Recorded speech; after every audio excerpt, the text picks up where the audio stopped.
On était le 2 juin 2173, puis l'Adrien s'apprêtait enfin à découvrir qui il était. Hein? Le verre du dôme s'est teinté légèrement, mais pas pour altérer le visuel des gens.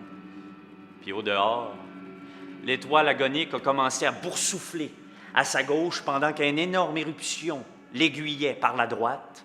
Les dernières réactions thermonucléaires en chaîne achevaient de disloquer les restes de gravité en éjectant des masses de voiles gazéiques qui se sont mis à vriller, puis à vriller, puis à vriller autour de l'étoile.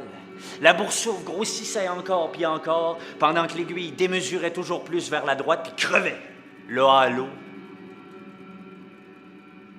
Les gens étaient émerveillés. Le regard puis l'esprit dilatés devant cette supernova qui se formait en face d'eux autres. Puis ils n'ont pas tout de suite pris conscience de la musique, hein, tant elle se fondait en mimétisme avec la désarticulation de l'étoile. Mais l'Adrien, il s'était bel et bien mis à jouer, hein, les grandes estacades de ses membres sur les touches, la vigueur océanique des notes, mêlée avec la langueur du plasma qui expurgeait de l'étoile, puis qui teintait le vide couleur d'écume. Ça faisait 40 ans qu'il se préparait à ce moment précis de sa carrière.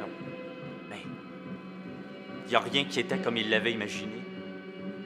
Puis pendant un instant qui lui a semblé pas mal plus long que ça, alors qu'il continuait de vaguelonner sur les touches, il a senti son esprit se glisser hors de son corps, puis se transverser sans résistance au travers la paroi de verre du dôme. Il s'est observé, ainsi que l'assistance par dehors la station spatiale. Puis à la manière d'un marcheur qu'on aurait varlopé sur un sentier familier, il a traversé l'espace, puis il est allé se blottir au cœur de la supernova, l'oreille collée dans le centre. Et c'est là que l'étoile lui a murmuré ce qu'il était.